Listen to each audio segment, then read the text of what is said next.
Have you ever stopped to think, who's truly the strongest in the Akatsuki? That organization that struck fear across the entire ninja world, made up of monsters, rogue ninjas, ruthless assassins, each with insane power. But among all these legends, some were clearly at the top, and others, well, were more like spies than real warriors. Today, I'm going to show you the final ranking of the Akatsuki members, from weakest to strongest, based on each one's peak, feats, and deadliest abilities. And let me tell you, you'll want to leave a comment at the end because some positions here are going to spark debate. So get ready, let's begin. 11. Zetsu, white and black. Yes, Zetsu takes the bottom spot here. Even though they played crucial roles as spies and manipulators, they weren't elite fighters.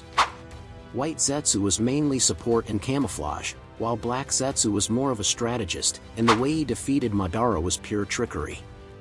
With no significant direct combat power, Zetsu comfortably lands in last place. 10. Haiden. Our foul-mouthed immortal. Haiden had a deadly technique, his ritual that linked his body with his victims.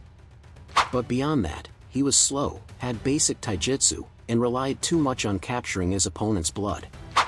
Even being technically immortal didn't help when he fell into Shikamaru's trap.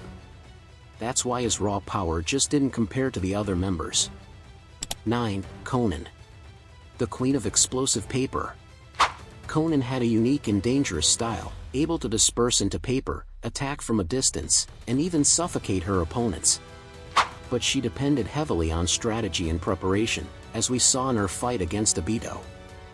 In direct combat without prep time, Konan couldn't match the level of the other monsters in the organization. 8. Sasori. The master of puppets and poisons. Sasori even controlled the body of the third Kazekage turned into a puppet and had a deadly arsenal. But despite all this lethality, he was ultimately defeated by Chiyo and Sakura. It was a tough fight, but he lost. His fighting style relies too much on keeping distance and setting traps, which limits him in unpredictable battles. 7. Deidara. Akatsuki's explosive artist.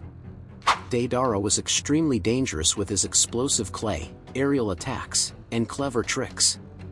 His C4, for example, could destroy an enemy on a cellular level. But even so, he was defeated by Sasuke, showing he has clear weaknesses against fast and analytical opponents. He lands in 7th place for his versatility but doesn't surpass other members. 6. Kakuzu. The man with 5 hearts. Kakuzu is a monster when it comes to endurance and his variety of elemental jutsu.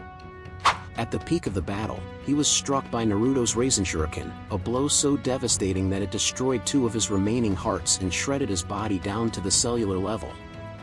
Even then, he was still alive, but completely crippled and practically unable to move, which allowed Kakashi to deliver the final strike with a precise Chidori. But despite all that versatility and insane power, Kakuzu couldn't defeat Konoha's new generation. Incredibly strong, yet still limited compared to the powerhouses that come next. 5. Orochimaru. The legendary Sannin and Konoha's most dangerous scientist. Orochimaru was already a legend before joining the Akatsuki, mastering hundreds of forbidden jutsu, summoning giant snakes, and having terrifying regeneration thanks to his experiments. But during his time in the Akatsuki, he hadn't yet reached his ultimate peak, and left the group before realizing his full potential. Even so, he was way too powerful to rank lower. 4. Kisame Hashigaki. The feared tailless Bijou. Kisame was a monster with his massive chakra reserves, mastery of water jutsu, and wielding Samahata, the living sword that absorbs chakra. He could turn the entire battlefield to his advantage and even gave Killer Bee a hard time. His physical toughness and brutal combat style easily put him in the top 4. 3. Itachi Uchiha. Now things get serious.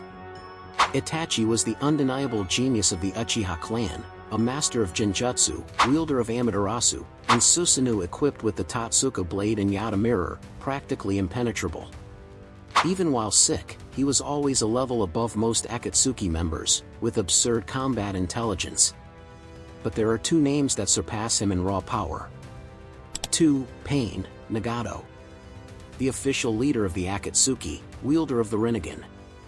Nagato simultaneously controlled the 6 paths of pain and had access to devastating techniques like Shinra Tensei and Chibaku Tensei, capable of wiping out an entire village at once. With massive chakra reserves and near-divine abilities, he seemed invincible and only fell because he faced Naruto at his Sage Mode peak. But there's one man, or rather, one monster, still above him. 1. Obito Uchiha, Tobi. Obito went from masked prankster to master manipulator, and in the end, became nearly invincible. With his Manjikyu Sharingan and Kamui, he was intangible most of the time.